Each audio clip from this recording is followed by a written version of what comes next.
পাকিস্তান থেকে কিছু আসছে বাংলাদেশে, রাসূলের আওলাদের নাম খেলাইয়া এদেশে বেদাতের বীজ তারা বপন করছে। মক্কা মদিনা যাইয়া আওলাদের রাসূল পাইনা খুঁজা সব বাংলাদেশে আর পাকিস্তান আইয়া বইয়া রয়েছে। কথা বলছেন, মক্কা মদিনা খুঁজে আওলাদের রাসূল পাওয়া যায় না। 1400 বছর আগে কারা ছিল, এখন কোথায় আছে? তারা অধিকাংশ মরুভূমিতে ছিল। দেশের পট পরিবর্তন, প্রেক্ষাপটের পরিবর্তন, কে কোথায় চলে গেছে খুঁজে পাওয়া যায় না। আর বাংলাদেশে আওলাদের রাসূল অ্যাভেলেবেল পাওয়া যায়। এমন আওলাদের রাসূলও আছে যারা ঢোল তবলা বাজায়, এমন আওলাদের রাসূল আছে যারা নিজেরাই শিরিক করে। রাসূলের আওলাদের নাম খেলাইয়া তারা এই দেশে শিরকের প্রচার করে। পাকিস্তান থেকে কিছু আসছে বাংলাদেশে, আমরা আওলাদের রাসূল, এদেশে বেদাতের বীজ তারা বপন করছে, শিরক প্রচার করছে। নূহ আলাইহিস সালামের ছেলে কেনান, সে আওলাদে রাসূল, সে ডাইরেক্ট নবীর ছেলে। আওলাদ মানে কি? ওয়ালাদুন মানে ছেলে, আওলাদ হলো বহু বচন। কথা কি বোঝেননি ভাই? ওয়ালাদ হলো এক বচন, ওয়ালাদ মানে কি? ছেলে। আর বহু বচন কি? আওলাদ। আচ্ছা 1400 বছর পরে কি ছেলে ফুলে আছে? এটি নাতি ফুতি ফুতি ফুতি ফুতি ফুতি ফুতি ফুতি এর পরে না নাকি? আর কেনান কি এরকম না, ডাইরেক্ট ফোলা? নূহ আলাইহিস সালামের ছেলে কেনান ডাইরেক্ট নবীর ছেলে, কিন্তু জাহান্নামী। আরে আল্লাহর কাছে কে কার ছেলে এটা দেখার বিষয় না, কার ঈমান আছে, আমল ভালো, আল্লাহ শুধু সেটাই দেখে। হযরত বেলাল কি জান্নাতি কিনা? জোরে বলেন না, বেলাল কি জান্নাতি? নবীর ছেলে ছিল, আত্মীয় স্বজন, বংশের লোক, দেশের লোক, গায়ের চামড়া মিলত। আল্লাহর নবী ছিলেন গোলাপ ফুলের চেয়ে সুন্দর, বিপরীতে বেলাল ছিলেন নিগ্রো কালো, বাড়ি ছিল ইথিওপিয়ার, সে হাবশা, বাবা গোলাম। হযরত বেলাল গোলামের ছেলে, গোলাম। রাসূলের সাথে বংশের মিল নাই, দেশের মিল নাই, আল্লাহর নবীর আত্মীয় স্বজন কেউ না। কিন্তু মেরাজের রাতে রাসূল জান্নাত দেখে এসে বলে, বেলাল আমি তোমাকে জান্নাতে ঢোকার সময় আগে আগে তোমার পায়ের শব্দ শুনেছি।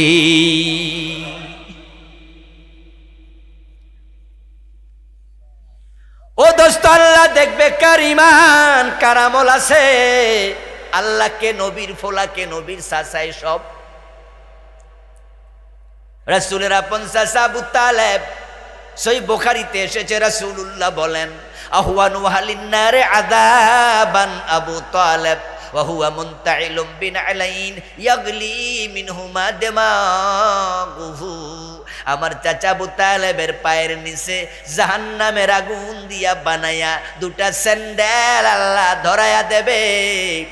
ওই দুই স্যান্ডালের উত্তাপে আবু তালেবের মাথার মগজ টকভক করতে থাকবে চিরকাল চিরকাল। আপন চাচা আবু তালেব ঈমান নাই, তিনি কুফরি লইয়া মারছে, শিরকের উপরে মারা গেছে। কেনান ঈমান হারা হয়ে কাফের হইয়া মরছে, আজর মুশরিক অবস্থায় মারা গেছে।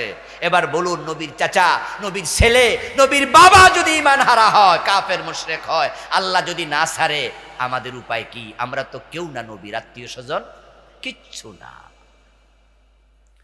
তো ঈমানটা আছে না চলে গেছে, যাচাই করা দরকার আছে কিনা?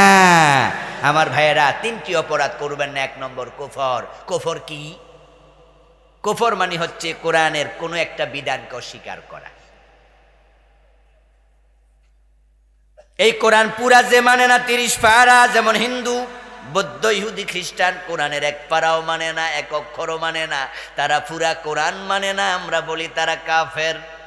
যদি কেউ বলে 15 পারা মানি, 15 পারা মানি না, সে কি? যদি কেউ বলে 29 পারা মানি, 1 পারা মানি না, সে কি? যদি কেউ বলে 114 সূরার মাঝে 13 সূরা মানি, 1 সূরা মানি না, সে কি? যদি কেউ বলে 1 অক্ষর মানি না, সেও কি?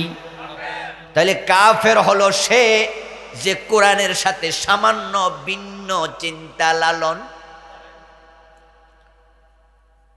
আল্লাহর একটা কথার সাথে দ্বিমত করলে, যে কথা 30 পারা না মানা এক কথা, অঙ্কের মতো 10 লাইনের অঙ্ক, 9 লাইন ঠিক হইছে, 1 লাইন ভুল, নাম্বার কত?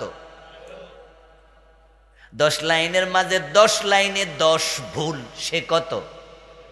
মোড়েও লেখে নাই, সেও কত?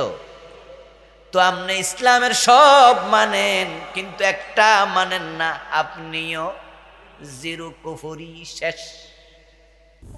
অন্য কোন ইবাদতের মাধ্যমে এত বেশি পরিমাণ জান্নাতে প্রবেশ করবে না।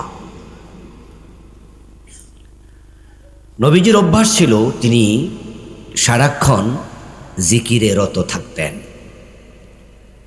কান নবী সাল্লাল্লাহু আলাইহি ওয়াসাল্লাম ইয়াযকুরুল্লাহ আলা কুল্লি আহইয়ান, এটা ওনার অভ্যাস ছিল, চুপ করে থাকতেন না। আর আল্লাহর কথাও ছিল ফাইদা ফারাগতা ফানসাব, যখন তুমি অবসরে থাকো তখনই তুমি জিকিরে রত হও, ইবাদতে রত হও। যে ব্যক্তি আল্লাহকে যত স্মরণ করে আল্লাহ তাআলাও তাকে তত বেশি স্মরণ করেন। ফাজকুরুনি আযকুরকুম। বাংলাদেশের মানুষ প্রান্তিক অবস্থানে চলে গেছে। কেউ কেউ জিকির করে আলহামদুলিল্লাহ, জিকিরের হালাকা করে, তাসবিহ জপে, কিন্তু জেহাদের আলোচনা করে না। আবার কেউ কেউ জেহাদ নিয়ে খুব মনোযোগী, একামতে দ্বীনের কাজ করছে, কিন্তু জিকিরটা ওদের মতো করে না। আবার কেউ কেউ জেহাদের ওয়াজও করে না, জিকিরও করে না, শুধুমাত্র নামাজ কালাম মৌলিক ইবাদতগুলো করে। তাহলে আল্লাহ যে বললেন উযকুরুল্লাহ যিকরান কাসীরা, এই আয়াতের আমলের কি হবে? এই জন্য সকাল সন্ধ্যায় সুযোগ পেলে বেশি বেশি আল্লাহর জিকির করতে হবে। নবীজি সাহাবারা দিনের বেলায় তারা ছিলেন মুজাহিদ, রাতের বেলায় ছিলেন তাহাজ্জুদ গুজার। আল্লাহর স্মরণে তারা এত বেশি রত থাকতেন যে আল্লাহর স্মরণ থেকে তাদের দিল অন্যদিকে যেতই না। এজন্যই মাত্র 313 জন সাহাবী বদরের যুদ্ধে যাওয়ার পর আল্লাহ 5000 ফেরেশতা পাঠিয়ে তাদের সাহায্য করেছেন। মান ছিল হাই ক্লাস। নবীজির শিখানো জিকিরগুলো আমাদের বেশি বেশি স্মরণ করা, জিকির করা, আমল করা দরকার। আল্লাহ আমাদেরকে তৌফিক দিন, বলুন আমিন। হাশরের ময়দানে আল্লাহর কত বান্দা উকুনের ডিম পরিমাণ সওয়াবের অভাবে জাহান্নামী হবে। নবীজির হাদিস, উকুনের ডিম, উকুন কত ছোট, ডিম আরো কত ছোট। فَأَمَّا مَنْ خَفَّتْ مَوَازِينُهُ فَأُمُّهُ هَاوِيَةٌ, ওজন করার পর যার আমল নামায় সওয়াব কম হবে, আল্লাহ কোরআন মাজিদে বলেন তার বাসস্থান হবে জাহান্নাম। وَأَمَّا مَنْ ثَقُلَتْ مَوَازِينُهُ فَهُوَ فِي عِيشَةٍ رَاضِيَةٍ, যার সওয়াবের পাল্লা আমল নামা ওজন হবে, আল্লাহ তাকে সন্তুষ্টির ঘর জান্নাত দিয়ে দেবেন সাথে সাথেই। কতটুকু ওজন বেশি এটা কোরআনে নাই, ওজন কতটুকু কম হলে জাহান্নাম সেটাও কোরআনে নাই। এটা মতলক একটি শব্দ, অর্থাৎ সামান্য বেশি হলেই জান্নাত, আবার সামান্য কম হলেই জাহান্নাম। তো নবীজি উদাহরণ দিলেন যে সামান্য কম মানে উকুনের ডিম পরিমাণ কম হলেও। যেই মানুষগুলো সামান্য কম আমলের অভাবে, সামান্য আমলের অভাবে তারা জাহান্নামী হবে, সেদিন তারা আফসোস করবে, আরে যদি একবার সুবহানাল্লাহ বেশি পড়তাম, একবার আলহামদুলিল্লাহ বেশি পড়তাম, তাহলে সামান্য আমলের অভাবে আজকে জাহান্নামে যাওয়া লাগতো না। সুবহানাল্লাহি ওয়াল হামদুলিল্লাহি তামলাউল মিজান ওয়া তামলাউ মা বাইনাস সামাই ওয়াল আরদ। এই শব্দগুলো অনেক ওজনী, অনেক দামি। নবীজি সাল্লাল্লাহু আলাইহি ওয়াসাল্লাম বলেন, কেউ একবার সুবহানাল্লাহ আলহামদুলিল্লাহ পড়লে আকাশ এবং জমিনের মাঝখানে যে ফাঁকা জায়গা আছে আল্লাহ ওই পরিমাণ সওয়াব তার আমলনামায় যোগ করে দেন। জিকির বড় দামি জিনিস। এই জন্য আমি 2-1 জিকির করাইয়া আপনাদেরকে একটু তালিম দিলাম। এটা অভ্যাস করবেন। সকাল সন্ধ্যায় কাজ কাম নাই, দোকানে বসে আছেন, কাস্টমার নাই, মোবাইল না টিপা জিকির করেন। قال رسول الله صلى الله عليه وسلم طوبى لمن وجد في صحيفته استغفارا كثيرا। প্রিয় নবী সাল্লাল্লাহু আলাইহি ওয়াসাল্লাম বলেন, ও ব্যক্তির জন্য আমি সুসংবাদ দিলাম যার আমলনামার মাঝে আস্তাগফিরুল্লাহ বেশি পাওয়া যায়। কামগাজ নাই, সুবহানাল্লাহ পড়েন, আস্তাগফিরুল্লাহ আস্তাগফিরুল্লাহ পড়েন, দুরূদ শরীফ পড়েন। নবীজি বলছেন, মান সাল্লা আলাইয়া সালাতান ওয়াহিদাতান সাল্লাল্লাহু আলাইহি আশরা সালাওয়াত। যে ব্যক্তি আমার উপর একবার দরুদ পড়ে আল্লাহর সাথে সাথে তার উপর 10টা রহমত নাজিল করেন। ওয়া হুত্তাত আনহু আশরু খাতায়াত, এবং তার আমলনামা থেকে আল্লাহর সাথে সাথে 10টা গুনাহ মাফ করে দেন। ওয়া রুফিআত লাহু আশরু দারাজাত, এবং দুরুদ পড়ার সাথে সাথে তার যে পজিশন ছিল আল্লাহ এটা 10 গুণ উপরে নিয়ে যান। এই জন্য প্রিয় আছেন, আল্লাহুম্মা সাল্লি আলা মুহাম্মদ, আল্লাহুম্মা বারিক আলা মুহাম্মদ পড়েন। আল্লাহ আমাদের জিকির করার, ইস্তিগফার করার, দুরুদ পড়ার, বেশি বেশি ইবাদত করার তৌফিক দাও, বলুন আমিন। আমার প্রিয় ভাইয়েরা, আমি আপনাদের সম্মুখে পবিত্র কোরআন মাজিদ থেকে সূরাতুল কাহফের 103 এবং 104 দুটি আয়াতে কারিমা তিলাওয়াত করেছি। নবীজি সাল্লাল্লাহু আলাইহি ওয়াসাল্লামের পবিত্র মুখনসৃত একখানা ছোট্ট হাদিস পাঠ করেছি। আল্লাহ তাআলা তৌফিক দিলে এখান থেকে কিছু কথা বলবো ইনশাআল্লাহ। সূরাতুল কাহফের 103 এবং 4 নম্বর আয়াতের যে মেসেজ, সে মেসেজ হচ্ছে কিছু মানুষের আমল কবুল হয় না। কিছু মানুষ নামাজ পড়ে, রোজা রাখে, হজ করে, যাকাত দেয়, কিন্তু আল্লাহ তাআলার সামনে হাজির হয়ে দেখবে আমল নামাতে কোনো সওয়াব নাই, আমল নামা জিরো হয়ে আছে। এই হলো সূরা কাহফের 103 আর 4 নম্বর আয়াতের মেসেজ। কুল, হে নবী আপনি বলুন, হাল নুনাব্বিউকুম বিল আকসারিনা আমালা, আমি কি তোমাদেরকে এমন কিছু মানুষের খবর দেব নাকি যে মানুষগুলো আমলের দিক থেকে ক্ষতিগ্রস্ত, আমল করেছিল এরপরও তারা ক্ষতিতে পড়ে গেল, ক্ষতিতে নিমজ্জিত। আল্লাযীনা দাল্লা সাইয়ুহুম ফিল হায়াতিদ দুনিয়া, যে মানুষগুলোর আমল দুনিয়াতে হারিয়ে গেছে, তারা আমল করেছে কিন্তু জমা হয় নাই, আল্লাহ পর্যন্ত পৌঁছে নাই, আল্লাহ কবুল করেন নাই, দল্লা হারিয়ে গেছে। সাইয়ুহুম আই আমালুহুম, তাদের আমল, ফিল হায়াতিদ দুনিয়া, দুনিয়ার জিন্দেগিতে হারাইয়া গেছে। আমল করছে যেখানে, হারাইয়াও গেছে সেখানে। ওয়া হুম ইয়াহসাবুন আন্নাহুম ইহসিনুনা সুনআ, অথচ তারা মনে করত তারা নেক আমল করতেছে, তারা জান্নাতি, তারা ভালো মানুষ। তাদের আমলগুলো যে হারিয়ে গেছে, তারা যে ক্ষতিগ্রস্ত হয়ে গেছে, এটা তারা টেরও পায় নাই। ও নবী আপনি বলুন, আমি তাদের খবর দেব নাকি? এই আয়াত তো গত সপ্তাহ নাজিল হয়নি, 1450 বছর আগে সাহাবীদের যুগে নাজিল হয়েছে রাসূলুল্লাহর উপর। তাহলে এই আয়াত দ্বারা কি বোঝা যায়? যে ওই যুগেও কিছু মানুষ এমন ছিল যাদের আমল কবুল হতো না, অথচ তারা আমল করত। তো যদি সেই যুগে এমন লোক থাকে, আজকের যুগে এমন লোক কমেছে না বেড়েছে? কি মনে হয় আপনার? বাড়ছে না আরো? কারণ এখন তো আমাদের এলেম কম।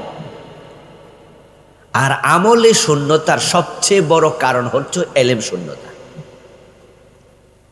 এই জন্য ইসলামের প্রথম বিধান ছিল ইকরা। ইকরা শব্দের অর্থ কি? পড়ো। আল্লাহ যে আয়াত নাজিল করছেন প্রথমটাই ছিল ইকরা বিসমি রাব্বিকাল্লাযী, পড়ো পড়ো। কারণ ইলমের সাথে আমলের সম্পর্ক মা বাবার সাথে সন্তানের সম্পর্কের মতো। মা নাই বাবা নাই, সন্তানের কোনো সম্ভাবনা নাই। যার এলেম নাই তার আমল হয় না, দেখা দেখে আমল চলে না। আর দেখা দেখা যদি চলে ভুল ভ্রান্তিতে ভরা থাকে। আবার এলেম ব্যক্তির আমল শয়তান একটা তুড়ি মেরে আউট করে নিয়েছে। এই জন্য ইসলামে প্রথম বিধানটা ছিল শিখো, পড়ো। এবং ইলম অর্জন করা প্রত্যেক মুসলমানের জন্য ম্যান্ডেটরি। তলাবুল ইলমে ফারিদা আলা কুল্লি মুসলিম, এটা আবশ্যক। নবীজির যুগে যদি এমন লোক থাকে যাদের আমল কবুল হতো না, নিঃসন্দেহে এই যুগে এমন মানুষের সংখ্যা আরো বেড়েছে। এখন আল্লাহ বলতেছেন সে মানুষকে কাদের আমল কবুল হয় না, ও নবী আপনি জানাইয়া দেন। এবার আপনারা বলুন তো কাদের আমল কবুল হয় না আমাদের জানা দরকার আছে না নাই? জানেন কি? আত্মসমালোচনা করুন, জানেন কি? যদি না জানেন তাহলে হাসরের ময়দানে গিয়ে টের পাবেন, সেদিন কিন্তু ঠিকই বুঝবেন। সেদিন বুঝার পর আল্লাহ তাআলার কাছে বলবেন যে আল্লাহ আমি এখন কি করতাম, আমারে দুনিয়ার একবার পাঠাও।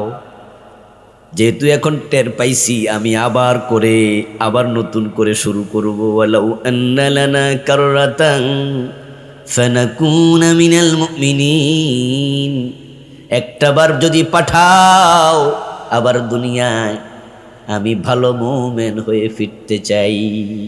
কিন্তু আবার পাঠানোর কোনো সম্ভাবনা আছে নাকি? তাই আল্লাহ বলো ও নবী আপনি জানাইয়া দেন, আপনি মেসেজ দিয়ে দেন, শিখাইয়া দেন।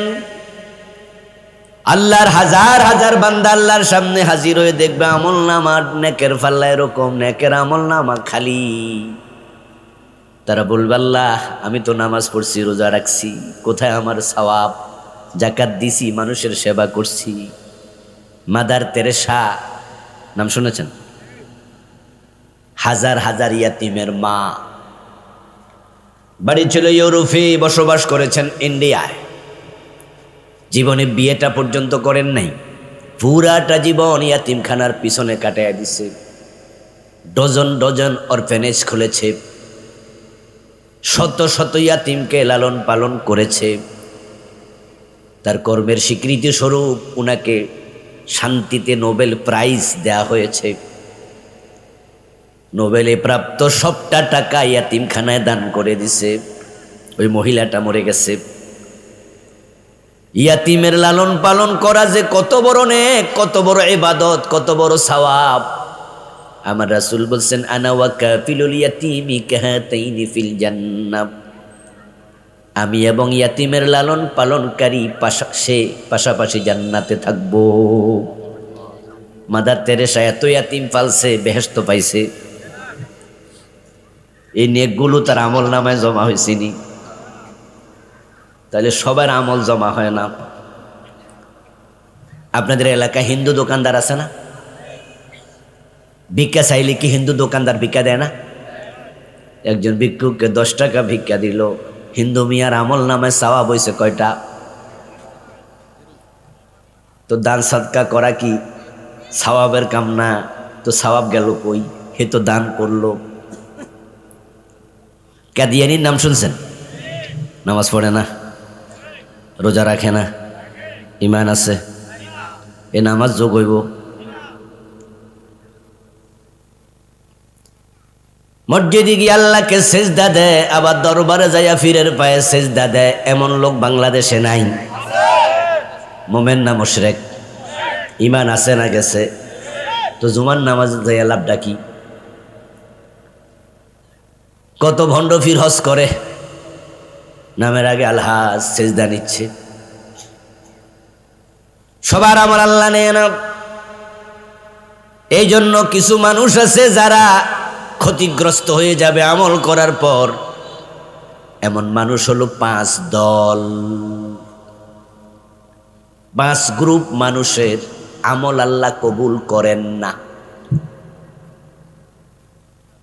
আলোচনা করার পর যদি আমরা বুঝি যে এখানে আমার নামটাও আছে, এই চরিত্র আমার ভিতরে আছে, এখন তাওবা করে ভালো হওয়ার সুযোগ আছে না নাই? কিন্তু মরার পর টের পেয়ে লাভ আসেনি, তখন বিপদ। ইব্রাহিম আলাইহিস সালামের বাবা আজরের সাথে ইব্রাহিম আলাইহিস সালামের হাসরের ময়দানে দেখা হবে। আল্লাহ রাসূল বলছেন, ইয়ালকা ইব্রাহিম ওয়া আবাহু আযর ইয়াউমাল কিয়ামা আলাইহি কাতারাতুন গাবারা। রাসূলুল্লাহ সাল্লাল্লাহু আলাইহি সাল্লাম বলেন, ইব্রাহিমের সাথে তার বাবা আজরের সাক্ষাৎ হবে কিয়ামতের দিন। আজরের শরীর থাকবে ধূলি দূষরিত, রক্তাক্ত। জাহান্নামের ফেরেশতারা আজরের হাতে পায়ে গলায় শিকল লাগাইয়া জাহান্নামের দিকে টেনে নিচ্ছে। পথে ইব্রাহিমের সাথে সাক্ষাৎ হবে। ইব্রাহিম আলাইহিস সালাম তখন জান্নাতের পোশাক পরে সম্মানের আসনে বসে আছে। হাসরের ময়দানে সব মানুষ উঠবে উলঙ্গ, হুফাতান উরাতান গুরলা।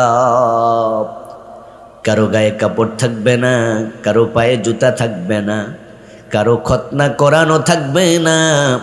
মায়ের পেটের সন্তান যেমন দুনিয়া আসে, কবর থেকে সবাই এমন উঠবে কাপড়বিহীন। নবীজি বলেন, সহিহ বুখারীতে এসেছে, আল্লাহ তাআলা ইব্রাহিম নবীকে সবার আগে কাপড় পরাবে, তারপর আমি নবী মুহাম্মদকে পরাবে।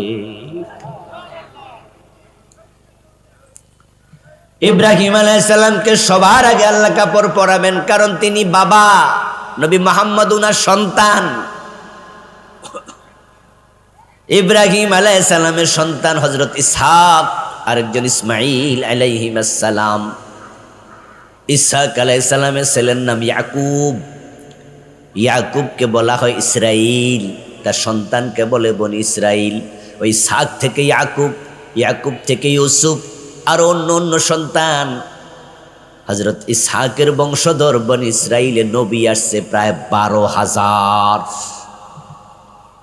মুসা বনি ইসরাইল, ঈসা বনি ইসরাইল, সুলাইমান বনি ইসরাইল, দাউদ আলাইহিস সালাম বনি ইসরাইল, এরকম অসংখ্য নবী। আর ইসমাইল আলাইহিস সালাম থেকে নবী আসছে মাত্র একজন, তবে তিনি সবার সেরা, মুহাম্মাদুর রাসূলুল্লাহ সাল্লাল্লাহু। এজন্য ইব্রাহিম আলাইহিস সালাম বাবা, নবী মুহাম্মদ তার সন্তান, পরবর্তী প্রজন্ম, নাতিপুতি। তো আল্লাহ তাআলা বাবাকে সবার আগে সম্মানের কাপড়, জান্নাতের কাপড় পরাবেন। তারপরে প্রিয় নবীকে বসে আছেন জান্নাতের কাপড় পরে সম্মানের আসনে। আজর দেখবে সন্তান সম্মানিত, আজর অপমানিত। সন্তানকে দেখে ফেলফেল নয়নে তাকাবেন। ইব্রাহিম আলাইহিস সালামও বাবার দিকে তাকাবেন যে বাবার অবস্থা তো বেগতিক, খুবই খারাপ, জাহান্নামে নিয়ে যাচ্ছে ফেরেশতা টেনে হেসড়ে। ইব্রাহিম আলাইহিস সালাম তখন বাবাকে বলবেন, আলাম আকুল লাকা আল্লা তাসিয়ানি। ও বাবা, আজকে আপনি এভাবে তাকায় আছেন আমার দিকে, তাকাইয়া কি লাভ? দুনিয়া থাকতে কি বলি নাই আমি নবী আমার কথার অবাধ্য হবেন না, কালেমা পড়েন? সেদিন তো কালেমা গ্রহণ করেন নাই। আমি তো আপনাকে বলেছি, ইন্নী আরাকা ওয়া কওমাকা ফি দালালিম মুবিন, আপনি পথভ্রষ্ট হয়ে গেছেন। আপনাকে আমি বলেছিলাম, ইয়া আবাতি লিমা তা'বুদু মা লা ইয়াসমাউ ওয়া লা ইউবসিরু ওয়া লা ইউগনি আনকা শাইআ। এই মূর্তি পূজা কেন করেন যে মূর্তির চোখ আছে, দেখে না, কান আছে, ওয়ালা ইউগনি আনকা শাইআ, এই মূর্তি আপনার কোনো কাজে আসবে না। বলেছিলাম তো, সেদিন তো মূর্তি পূজা ছাড়েন নাই, ছাড়লে আজকে এই দশাটা হতো না। ওই দিন আজরও বুঝবে ইব্রাহিমের কথাই ঠিক, তাই সাথে সাথে বলবে, আলিয়াউমা লা আসিক, কথা দিলাম আজকে তুমি যা বলো সব শুনবো। কাময়ু নৌকা ডুবাইয়া বুঝা লাভ নাই, নৌকা ডুবার আগে বোঝো। ময়রা বুঝা লাভ নাই, মরার আগে বোঝা দরকার, ঠিক না? একসময় তো নৌকা পারাপার ছিল, নদীর এপার থেকে ওপারে নৌকা করে যাওয়া লাগতো খেয়াঘাট। তো বাজার ভাঙছে, মানুষ বেশি, নৌকা কম, তাই যে নৌকা 15 জন উঠবো ওই নৌকা কয়জন উঠে যায়? 20 জন 25 জন উঠে যায়। কার কথা কে শোনে? তো নৌকা যখন ডুবু ডুবু করছে তখন নৌকার মাঝি বলতেছে, ভাই উঠতেন না, উঠতেন না, এত মোড়া 2.5 মনোজনের একটা আইস। এই ব্যাক কল কয়ের মিয়া 20 জন তুলছেন, কিছু হয়েছে না, আমি একজন উঠলে বুধ ডুববা যাইব, এটা কই উঠতে গেছে? মাঝির কথা শুনে নাই, যেই উঠছে আর হে ডুবছে। তো মাঝি কয় কইছিলাম না? ওই ব্যাক কল কয় এখন না বুঝছি। বুঝলেন, তবে আমরা রে ডুবাইয়া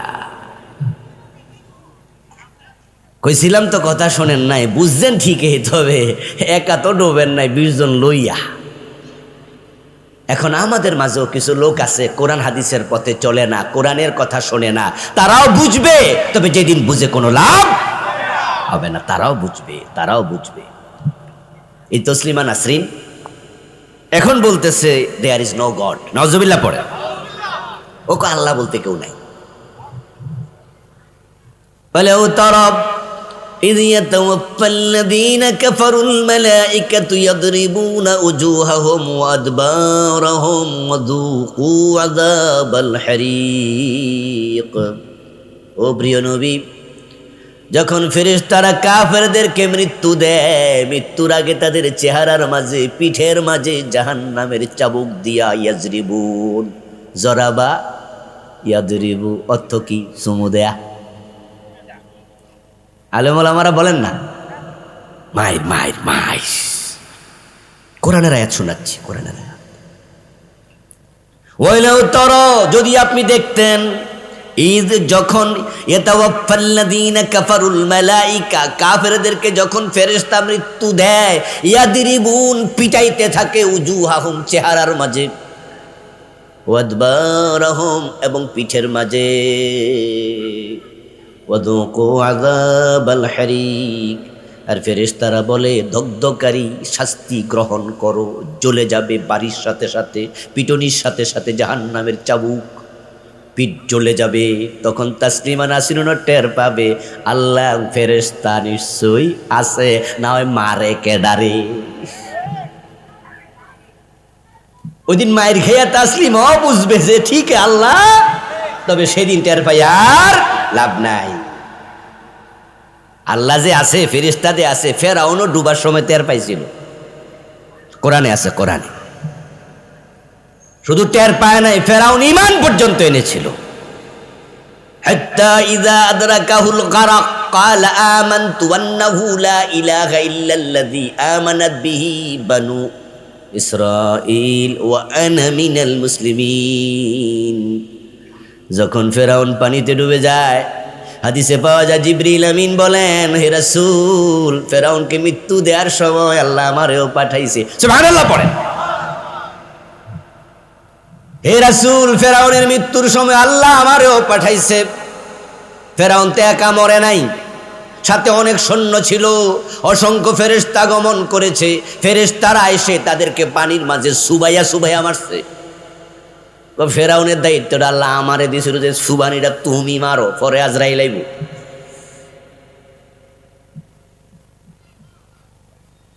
আমি তার মাথা ধরে সুবানি দিলাম, তারপর আবার ছেড়ে দিলাম, সে পানি খাইয়া কাব্বায়া কাব্বায়া ওঠে, আর আমি সুবানি দেই। এক পর্যায়ে দেখি সে বলে বলছে আমান্তু। আমান্তু অর্থ কি? আমি ঈমান এনেছি। হাত্তা ইযা আদরাকাহুল গারাক, যখন তারে পানি পাইছে, সুবানি দিছে, ক্বালা আমান্তু, সে কই ঈমান আনছি। এই অবস্থায় জিবরিল আমিন বলে, রাসূল, আমি তখন তার মাথাটা চাইপা দৌড়া পানির তলায় নিয়া, তারপরে আমি ওই মাটি নিয়া, কাদা মাটি নিয়া বাহারে আহমারের তলা থেকে তার গালের ভিতর ঢুকাইয়া দিছি। সেজন্য লা ইলাহা ইল্লাল্লাহ ওইটা কইতে না পারে। আমান্তু পর্যন্ত শেষ। ওয়ানা মিনাল মুসলিমিন, আমি মুসলমান হইছি কিন্তু কালেমা পড়তে দেই নাই, গালের ভিতর ঢুকাই দিছি কাদা মাটি। ফেরেশতার ঢেলা খাইয়া সেদিন ফেরাউন বুঝছে আল্লাহ আছে, ফেরেশতাও, কিন্তু নৌকা ডুবাইয়া বুঝা কোনো লাভে নেই। যারা সুদে টাকা লাগাইয়া বৈশা রইছো, ফেরেশতা আইসা যে কি ফিডানি মারবো, ওই দিন টের পাইবা সুদ খাওয়ার মজা কি। তবে সেদিন মায়ের যখন দিব, পাবলিকের বাড়ি যাই আর সুদ খামু না, মাফ কইরা দিলাম, এ কথা বলার সময় আর দেবে না। ও দোস্ত, 5টা অপরাধ করলে আমল কবুল হয় না। 5টা, এগুলো আজকে বলবো সংক্ষেপে। ইশারের নামাজ মাগরিব থেকে কম সময়ের ভিতরে হয়ে যায়, তাই সময় কম, সংক্ষেপে কথা। 5টা অপরাধ করলে আমল কবুল হয় না। ওই 5টা 2 ভাগে বিভক্ত। প্রথম ভাগে 3টা, দ্বিতীয় ভাগে 2টা, 3 এ 2 সমান সমান 5। প্রথম 3টা অপরাধে ঈমানও যায় আমলও যায়, একসাথে সব শেষ। আর শেষ 2টাতে ঈমানটা থাকে কিন্তু আমলগুলো কবুল হওয়া বন্ধ থাকে। এই অবস্থায় যদি মরে যায়, হয়তো ঈমান নিয়ে মরছে কিন্তু আমল নামায় সওয়াব নাই, তাই ওজন দিয়া দেখবে ওজন হালকা। ওই ঈমানদারকেও জাহান্নামে আল্লাহ ফেলবে, জাহান্নামে জ্বলবে। এমন ঈমানদারও থাকবে কোটি কোটি। তবে নবীজি বলেছেন, নির্দিষ্ট মেয়াদের পর ঈমানের কারণে তারা কোনো না কোনো দিন আবার মুক্তি পাবে। আর যাদের ঈমান নাই তাদের কোনো দিন মুক্তি নেই। প্রথম 3টি অপরাধে সব শেষ, আমও নাই, সালাও নাই, ঈমানও নাই, আমলও নাই। প্রথম 3টি অপরাধ হলো 1 নাম্বার কুফর, 2 নাম্বার শিরক, 3 নাম্বার নেফাক ইতিকাদি। মনে থাকবে নি? 1 নাম্বার কুফর, আমার সাথে বলেন 1 নাম্বার কি? 2 নাম্বার শিরক, 3 নাম্বার নেফাক ইতিকাদি। যদি এই 3টার সাথে কারো সম্পর্ক থাকে, তার কোনো উপায় আর আজর বুঝবে, সেদিন আজর বুঝবে। তবে উনার সম্পর্ক ছিল মূর্তির সাথে। যারা মূর্তি পূজা করে তারা মুমিন না মুশরিক? শিরকের সাথে সম্পর্ক থাকার কারণে সেদিন ইব্রাহিমের সুপারিশ আল্লাহ কবুল করবেন না। যখন বলবে আলিয়াউমা লা আসিক, আজকে তোমার অবাধ্য হব না, তখন ইব্রাহিম আলাইহিস সালাম বাবার প্রতি মনে ভালোবাসা জন্ম নেবে। আসলে তো বাবা যত খারাপই হোক, ছেলের কাছে সে তার বাবা। বাবা যদি চুরি করে চান্দিনা বাজার ধরা খায়, খবর ফোলা শোনে বাড়িতে, বাবার প্রতি মায়া জাগে না? আরে পারলে উড়াল দিয়া চলে যেত, ছুটাইয়া আনত। এটাই তো রক্তের সম্পর্ক। ইব্রাহিম আলাইহিস সালাম সাথে সাথে ইব্রাহিম আলাইহিস সালাম বাবার সাথে কথা বলা বন্ধ করে তিনি আল্লাহর সাথে কথা বলা শুরু করে দেবেন। বাবা যখন বলবে আলিয়াউমা লা আসিকা, আজকে তোমার কথা শুনবো, অবাধ্য হমু না, কি অর্ডার দিবা কও, সবই মানমু। কালেমা পড়তে কইলে কালেমাও পড়মু, যা কও সব। ইব্রাহিম বলবেন, ইয়া রাব্বি ইন্নাকা কাদ ওয়া'আদতানি আল্লা তুখজিয়ানি ইয়াওমা ইউবআসুন।